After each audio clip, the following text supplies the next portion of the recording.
Sesudah Yesus berdoa demikian, ia pergi bersama murid-muridnya menyeberangi sungai Kidron.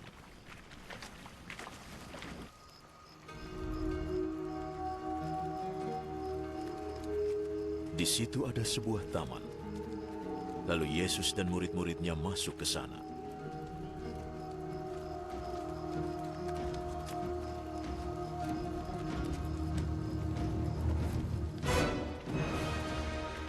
Yudas, sang pengkhianat, tahu tempat itu. Sebab Yesus sering berkumpul dengan murid-muridnya di situ. Maka Yudas pergi ke taman itu, membawa pasukan tentara Romawi dan pengawal rumah Tuhan yang disuruh imam-imam kepala dan kaum Farisi. Mereka bersenjata serta membawa lentera dan obor.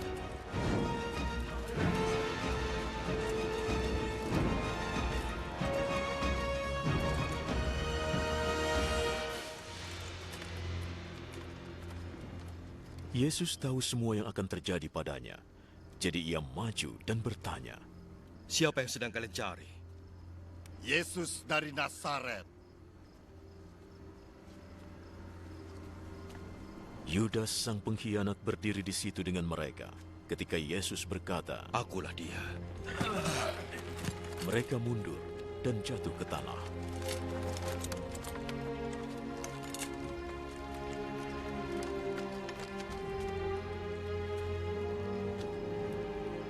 Yesus bertanya lagi pada mereka, "Siapa yang kalian cari?" Yesus dari Nazaret. Sudah kukatakan akulah dia. Jika aku yang kalian cari,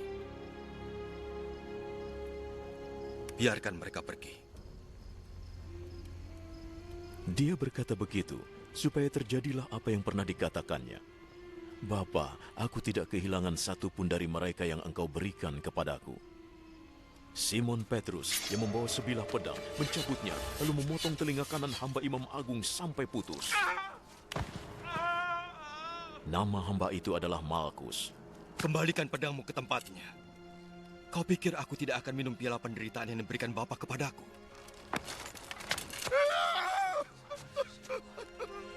Kemudian para prajurit Romawi bersama komandannya dan para pengawal Yahudi menangkap Yesus, mengikatnya,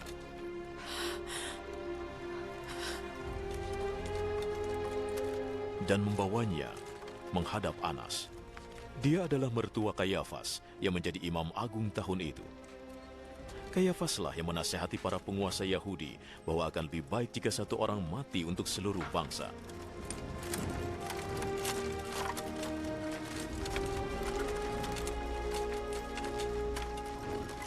Simon Petrus dan seorang murid lain mengikuti Yesus. Murid lain ini dikenal dengan baik oleh Imam Agung.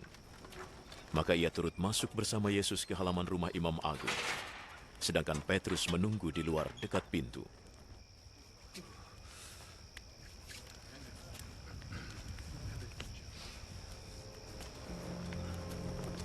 Lalu murid lain itu kembali keluar, bicara dengan wanita penjaga pintu dan membawa Petrus masuk. Kau juga salah satu murid orang itu, kan? Tidak, bukan aku. Udaranya dingin, jadi para pelayan dan pengawal menyalakan api arang dan mengelilinginya untuk menghangatkan tubuh. Maka Petrus ke sana dan berdiri di sana, menghangatkan tubuh. Imam Agung menanya Yesus tentang murid-muridnya dan tentang ajarannya. Yesus menjawab, Aku selalu bicara secara terbuka di muka umum. Aku mengajar di rumah-rumah ibadat dan rumah Tuhan tempat orang berkumpul. Aku tidak pernah sembunyi-sembunyi. Lalu mengapa engkau bertanya padaku? Tanyalah mereka yang mendengarku apa saja yang kukatakan. Mereka tahu yang kukatakan. Beraninya kau bicara begitu pada Imam Agung?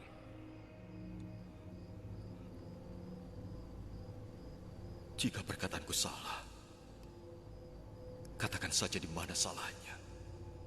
Tapi jika perkataanku itu benar, mengapa kau menabrak aku? Lalu Anas mengirimnya dalam keadaan terbelenggu kepada Imam Agung Kayafas. Simon Petrus masih berdiri di situ menghangatkan tubuhnya. Orang-orang berkata kepadanya, "Bukankah engkau adalah salah satu murid orang itu?" Tidak, bukan. Tapi Petrus menyangkalnya. Seorang hamba Imam Agung, kerabat dari orang yang telinganya dipotong Petrus, berkata,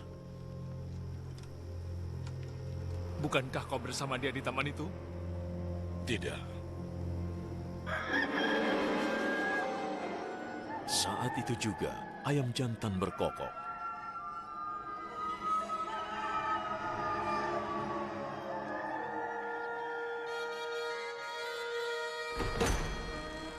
Pagi-pagi sekali, Yesus dibawa dari rumah Kayafas ke istana gubernur.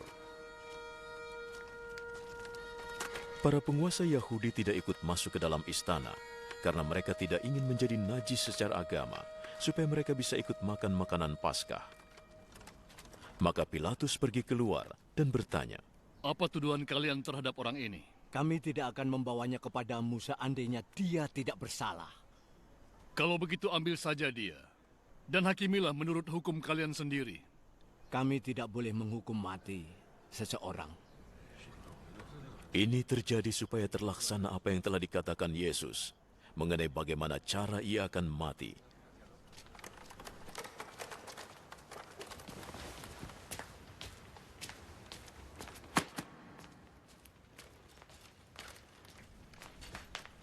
Pilatus kembali ke istana dan memanggil Yesus.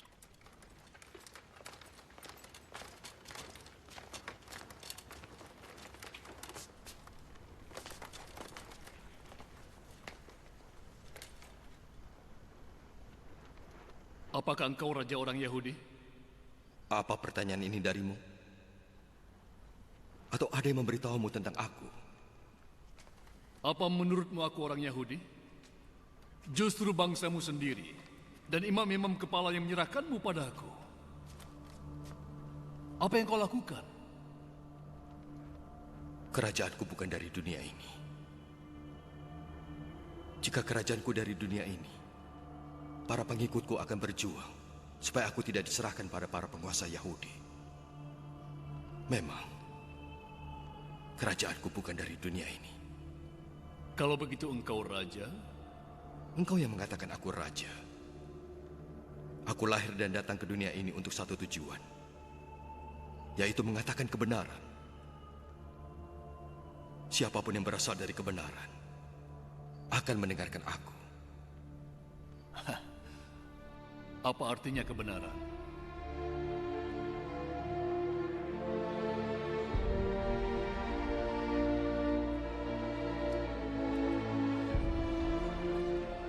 Lalu Pilatus keluar lagi menemui orang-orang itu dan berkata pada mereka, Aku tidak menemukan alasan untuk menghukumnya.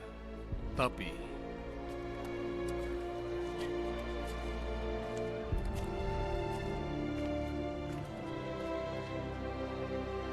menurut kebiasaan kalian, aku selalu melepaskan seorang tahanan pada hari raya Paskah. Maukah kalian supaya aku melepaskan raja orang Yahudi ini? Mereka menjawabnya dengan berteriak,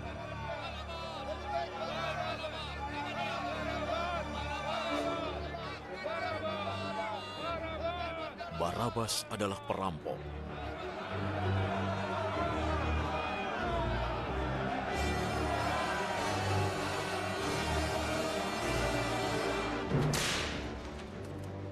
Kemudian Pilatus menyuruh orang untuk mencambuk Yesus. Para prajurit membuat mahkota dari ranting berduri dan memasangnya di kepalanya. Lalu mereka memakaikan dia jubah ungu dan berkata padanya, "Hidup raja orang Yahudi." Kemudian mereka menampari dia.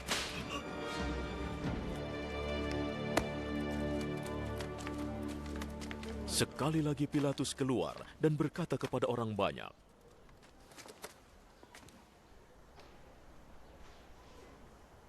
Dengar, aku membawanya ke hadapan kalian, supaya kalian tahu aku tidak menemukan alasan apapun untuk menghukumnya.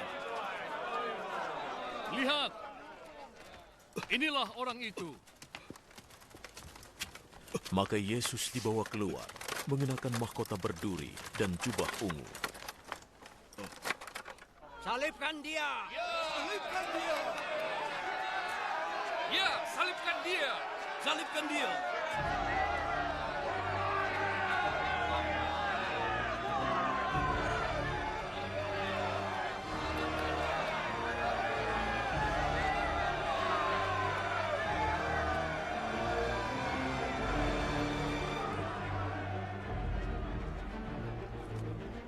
Kalau begitu bawa saja, dan salibkanlah dia.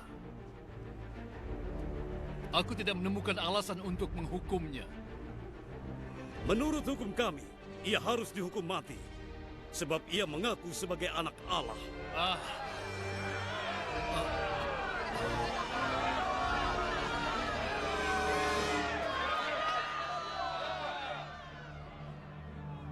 Ketika Pilatus mendengarnya, ia jadi lebih takut lagi.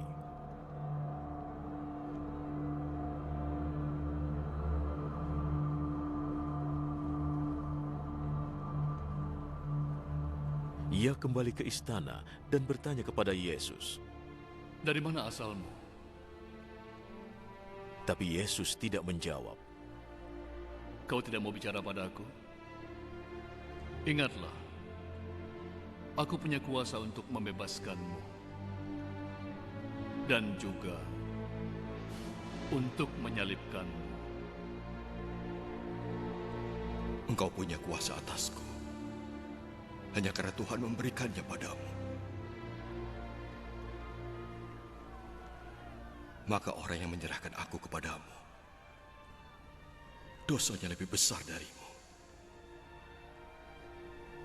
Ketika Pilatus mendengarnya, ia mencari cara untuk melepaskan Yesus. Jika kau melepaskannya, berarti kau bukanlah sahabat Kaisar.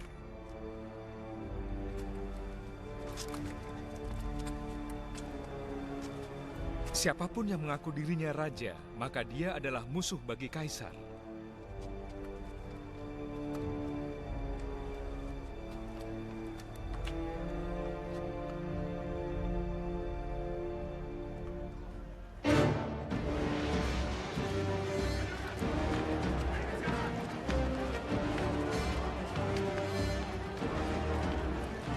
Ketika Pilatus mendengarnya, ia membawa Yesus keluar, lalu duduk di kursi pengadilan di tempat bernama Lantai Batu.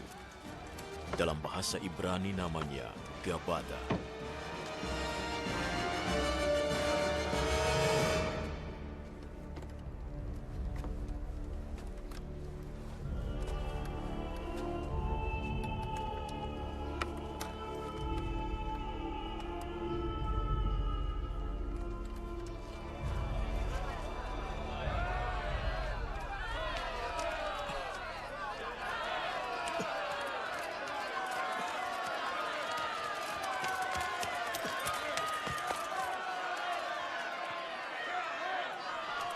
Waktu itu hampir pukul 12 sehari sebelum Paskah. Pilatus berkata pada mereka, Inilah raja kalian. Bunuh dia. Bunuh.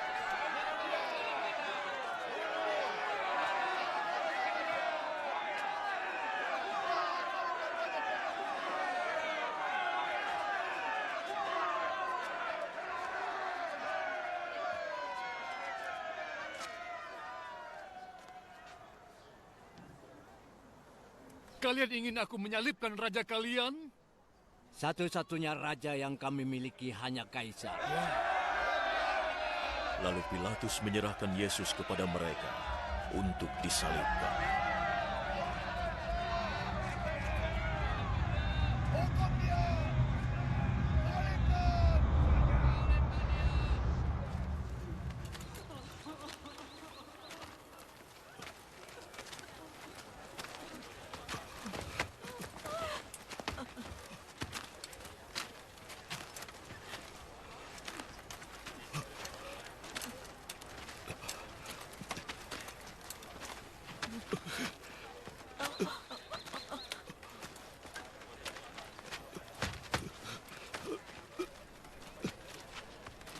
Mereka membawa Yesus pergi.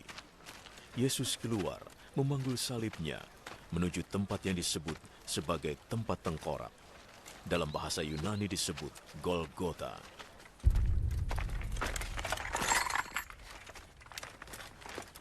Di sana mereka menyalibkannya. Mereka juga menyalibkan dua orang lainnya, masing-masing di kiri kanan.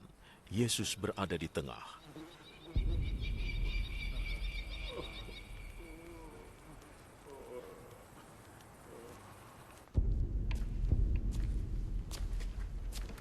Pilatus menyuruh orang memasang tulisan di salib. Yesus dari Nazaret, Raja orang Yahudi. Itulah yang ditulisnya.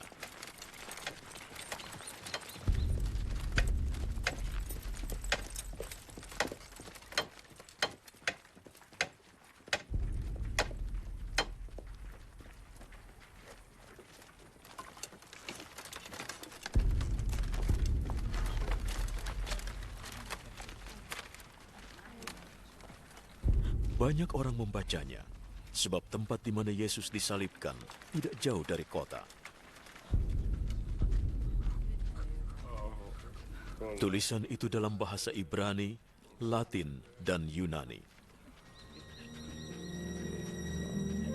Imam-imam kepala berkata kepada Pilatus, "Jangan tulis Raja orang Yahudi, tapi tulislah." Orang ini berkata, "Aku Raja orang Yahudi."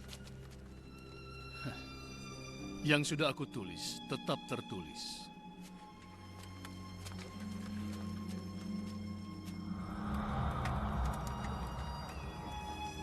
Setelah para prajurit menyalibkan Yesus, mereka mengambil pakaiannya dan membaginya menjadi 4.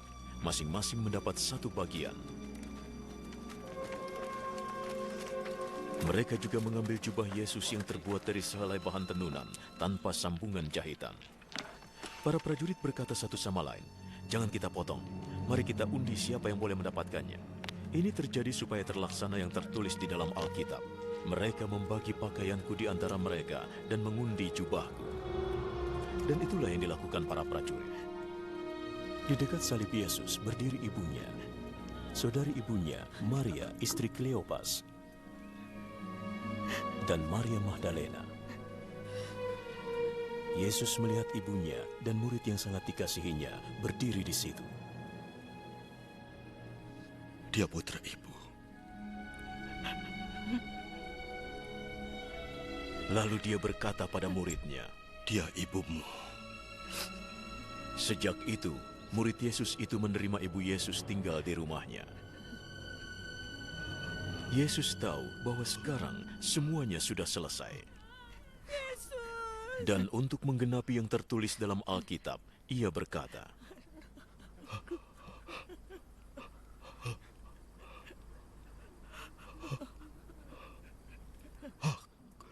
"Aku haus." Di situ ada mangkuk berisi anggur yang asam. Sebuah bunga karang dicelupkan ke dalamnya dan ditancapkan pada sebatang bambu, lalu diulurkan ke bibir Yesus.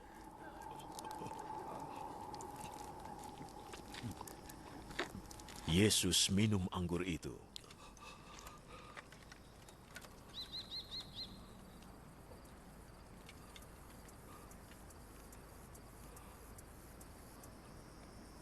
Sudah selesai. Ia menundukkan kepalanya dan menyerahkan jiwanya.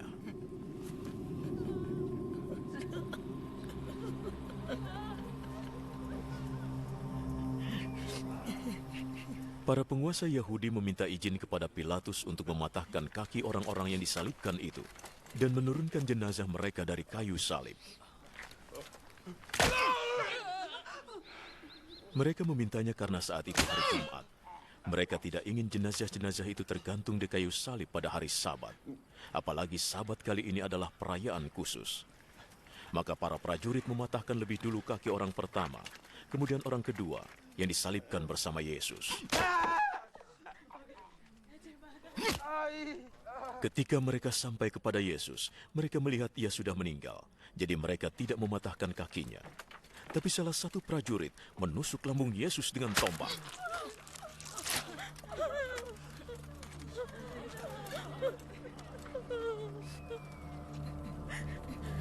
Dan segera darah dan air keluar.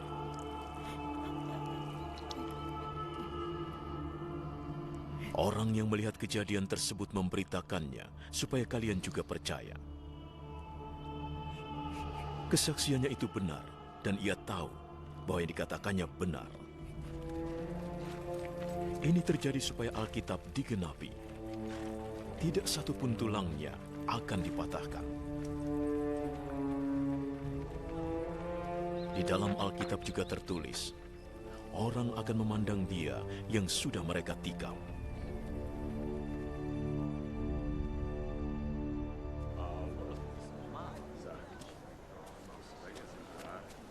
Setelah itu, Yusuf yang berasal dari kota Arimatea minta izin pada Pilatus untuk mengambil jenazah Yesus. Yusuf adalah pengikut Yesus, tapi secara diam-diam karena dia takut pada para penguasa Yahudi. Pilatus memberi izin kepadanya, maka Yusuf pun pergi mengambilnya. Nikodemus yang dulu pernah menemui Yesus pada malam hari, pergi bersama Yusuf. Saat itu dia membawa sekitar 30 kg campuran dari ramuan mur dan gaharu. Kedua orang itu mengambil jenazah Yesus dan membungkusnya dengan kain kafan dan ramuan wangi, menurut adat orang Yahudi saat menyiapkan jenazah untuk dikubur. Di tempat Yesus disalibkan, ada sebuah taman, dan di dalamnya ada makam yang masih baru yang belum pernah dipakai untuk mengubur. Karena hari Sabat sudah dekat, dan karena makam itu tidak jauh, mereka meletakkan jenazah Yesus di sana. Pada hari Minggu pagi, sewaktu masih gelap, Maria Magdalena pergi ke makam dan melihat batu penutupnya sudah digeser dari makam. Ia berlari mencari Simon Petrus dan murid lainnya yang dikasihi Yesus.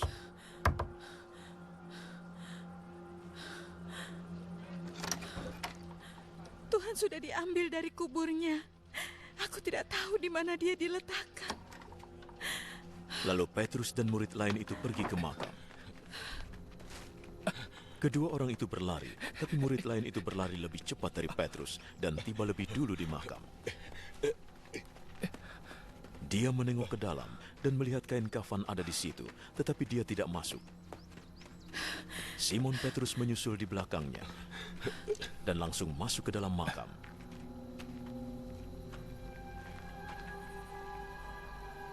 Ia melihat kain kafan terletak di situ, juga kain yang menutupi kepala Yesus. Kain itu tidak di dekat kain kafan, tetapi tergulung, terpisah. Lalu murid Yesus yang lain yang tiba lebih dulu ikut masuk.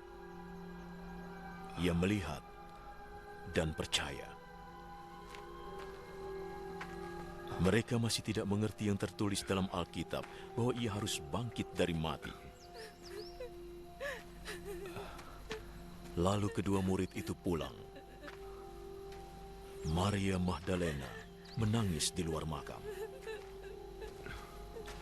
Sementara menangis, ia berjalan mendekat dan menengok ke dalam makam.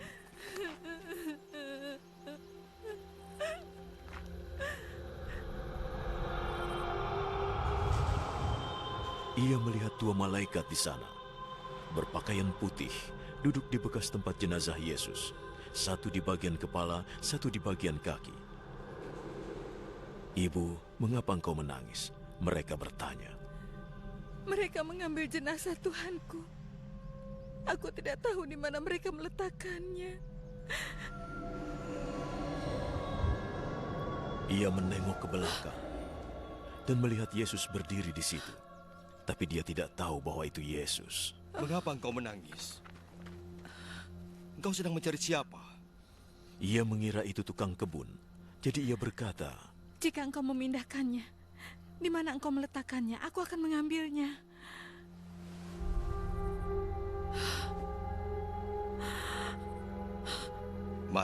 Maria menoleh padanya dan berkata dalam bahasa Ibrani, Rabuni. Artinya guru. Jangan pegang aku. Karena aku belum naik kepada Bapa. Temuilah saudara-saudaraku dan beritahukan bahwa aku akan naik pada Bapakku dan Bapa mereka. Allahku dan Allah mereka. Maka Maria Magdalena memberitahukan para murid bahwa ia sudah melihat Tuhan dan memberitahukan apa yang Tuhan katakan. Pada hari Minggu itu juga ketika sudah malam, para murid berkumpul di sebuah rumah yang terkunci karena mereka takut pada para penguasa Yahudi. Lalu Yesus datang dan berdiri di situ. Damai menyertaimu. Sesudah berkata begitu, ia menunjukkan tangan dan lambungnya.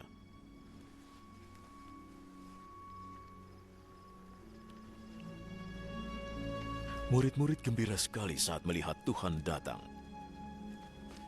Yesus berkata lagi pada mereka, Damai menyertai kalian. Seperti Bapa mengutusku, aku pun mengutus kalian.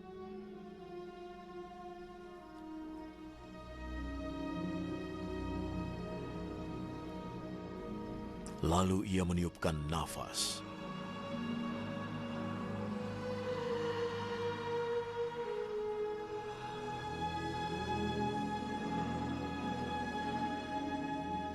Terimalah Roh Kudus.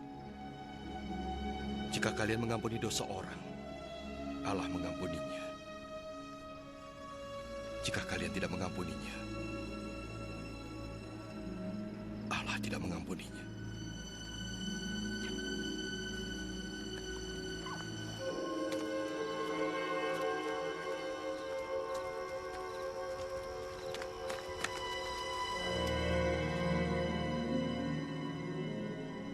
Salah seorang dari ke-12 murid, Thomas yang disebut si kembar, tidak ada ketika Yesus datang.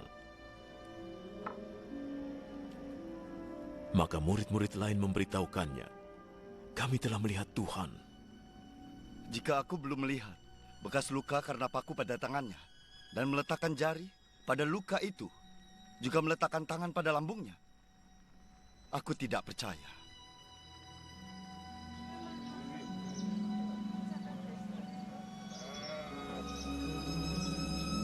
Seminggu kemudian murid-murid Yesus berkumpul lagi di tempat yang sama, dan Thomas ada juga bersama mereka. Pintunya terkunci, tapi Yesus datang dan berdiri di situ.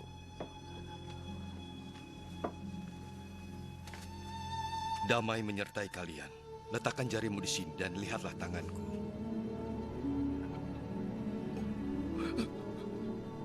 Ulurkan tanganmu dan letakkan di lambungku. Jangan ragu-ragu, percayalah. Tuhanku dan Allahku.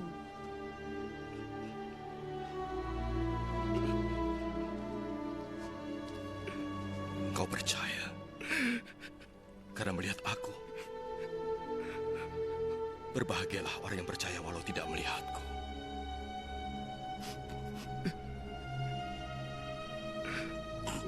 Masih banyak lagi keajaiban lain yang dilakukan Yesus di hadapan murid-muridnya yang tidak ditulis dalam kitab ini. Tetapi semua ini ditulis supaya kalian percaya bahwa Yesus adalah Mesias, Anak Allah. Dan karena percaya kepadanya, kalian memperoleh hidup. Setelah itu, Yesus muncul sekali lagi di hadapan murid-muridnya di Danau Tiberias. Inilah yang terjadi.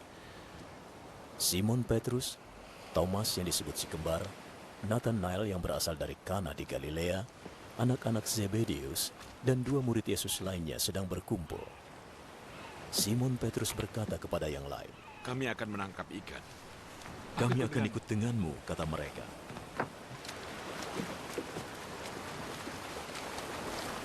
Mereka pergi naik perahu, tapi sepanjang malam mereka tidak dapat apa-apa.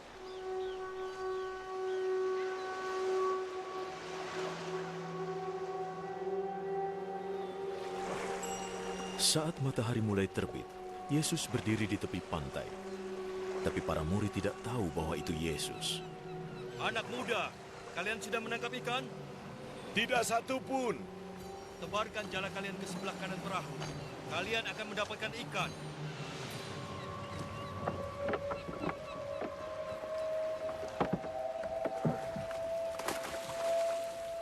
Lalu jala itu dilemparkan. Tetapi tidak bisa ditarik lagi. sebab begitu banyak ikan di dalamnya.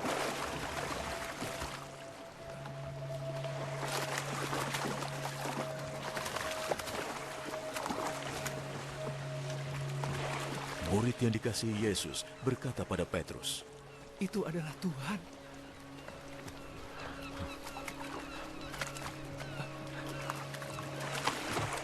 Ketika Petrus mendengar bahwa itu Tuhan, ia memakai bajunya lagi, sebab sebelumnya ia melepaskan pakaian dan terjun ke dalam air. Murid-murid lain menyusul ke darat dengan perahu dan menarik jala yang penuh ikan. Mereka tidak terlalu jauh dari daratan, kira-kira 100 meter. Ketika mereka turun dari perahu, mereka melihat ada bara api dengan ikan di atasnya dan juga roti.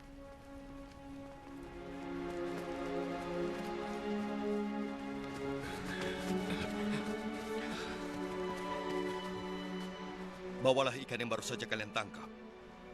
Simon Petrus naik ke perahu dan menarik jala yang penuh dengan ikan besar ke darat. Semuanya ada 153 ekor. Meskipun ikannya banyak, tetapi jalannya tidak robek. Mari, kita makan. Tidak seorang pun berani bertanya padanya, "Engkau siapa?" Sebab mereka tahu bahwa itu Tuhan. Yesus mendekati mereka, mengambil roti, memberinya pada mereka, begitu juga ikannya. Inilah ketiga kalinya Yesus menampakkan diri kepada murid-muridnya setelah ia bangkit dari kematian. Sesudah mereka makan, Yesus berkata pada Simon Petrus, Simon, putra Yunus, apakah engkau mengasihiku lebih dari mereka?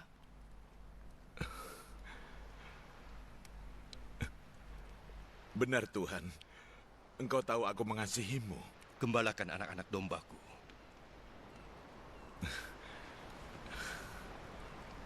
Untuk kedua kalinya, Yesus bertanya, Simon, putra Yunus, engkau mengasihiku?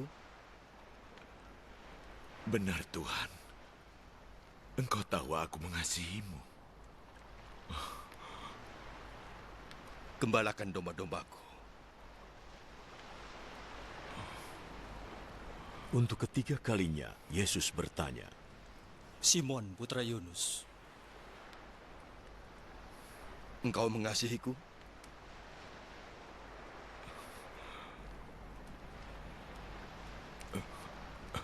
Petrus menjadi sedih, sebab Yesus bertanya sampai 3 kali, apakah engkau mengasihiku?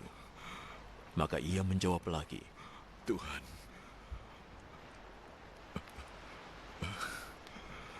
Engkau tahu segalanya. Aku mengasihimu.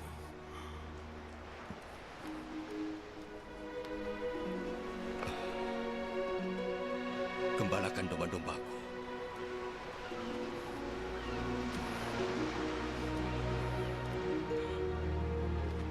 Aku berkata yang sesungguhnya. Ketika masih muda, engkau mengikat pinggangmu dan pergi kemanapun engkau suka. Tetapi ketika sudah tua, engkau akan mengulurkan tangan. Dan orang lain yang akan mengikatmu. Dan membawamu ke tempat yang tidak engkau inginkan. Dengan kata-kata itu, Yesus ingin memberitahukan bagaimana Petrus akan meninggal dan mengagungkan nama Allah. Lalu Yesus berkata padanya, Ikutilah aku. Petrus menoleh dan melihat di belakangnya ada murid yang dikasihi Yesus, yang duduk di dekat Yesus saat makan dan yang bertanya, Tuhan, siapa yang akan mengkhianati engkau?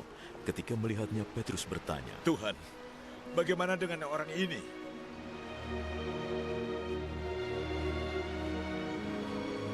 Jika aku ingin dia hidup sampai aku datang, itu bukan urusanmu. Ikuti aku. Maka tersebarlah kabar di kalangan pengikut Yesus bahwa murid itu tidak akan meninggal. Padahal Yesus tidak berkata demikian. Ia berkata, jika aku menginginkannya hidup sampai aku datang, itu bukan urusanmu. Dialah murid yang memberikan kesaksian tentang peristiwa ini, yang kemudian menulis semuanya. Dan kita tahu bahwa yang dikatakannya itu benar. Masih banyak hal lain yang telah dilakukan oleh Yesus. Tetapi jika semuanya ditulis satu persatu, rasanya dunia tidak akan bisa menampung semua kitab yang akan ditulis itu. Rasul Yohanes berkata bahwa tujuan dari Injil ini adalah agar kita percaya bahwa Yesus adalah anak Allah. Saat menulis peristiwa-peristiwa ini, Yohanes mendesak kita untuk percaya kepada Yesus yang telah menebus dosa-dosamu dengan kematiannya di kayu salib. Karena begitu besar kasih Allah akan dunia ini, sehingga ia telah mengaruniakan anaknya yang tunggal, supaya setiap orang yang percaya kepadanya tidak binasa, melainkan beroleh hidup yang kekal. Aku berkata yang sesungguhnya, mereka yang mendengar sabdaku dan percaya pada Dia yang mengutusku akan beroleh hidup kekal. Hidup kekal artinya mengenal satu-satunya Allah yang benar dan mengenal Yesus Kristus yang Engkau kirim. Semua ini ditulis agar kalian percaya bahwa Yesus adalah Mesias, anak Allah. Dan melalui iman kalian terhadapnya, kalian beroleh hidup. Jadi itu artinya dua. Kita harus sepakat dengan Yesus bahwa kita berdosa terhadap Allah yang suci. Dan kita melakukan kesalahan, walaupun kesalahan itu kelihatannya kecil. Dan kita juga harus percaya pada fakta bahwa Yesus menebus dosa-dosa kita dengan kematiannya di kayu salib yang layak untuk kita dapatkan. Saat Ia melakukannya, saat itu pula lah Allah memberi kita secara gratis hidup yang kekal. Ketika Rasul Thomas dihadapkan pada kenyataan ini, ia hanya bisa berseru, "Tuhanku dan Allahku." Sekarang, jika kalian mau, kalian bisa memperoleh damai bersama Allah yang hidup. Jika kalian membuat penegasan berikut ini, aku menegaskan bahwa aku berdosa terhadap Allah yang sempurna. Aku menegaskan bahwa kematian Yesus di kayu salib menebus dosaku secara utuh. Dan aku percaya pada penebusan dosa-dosaku oleh Yesus untuk memperoleh hidup yang kekal dan bisa berdiri dengan tegak di hadapan Allah, Tuhanku dan Allahku.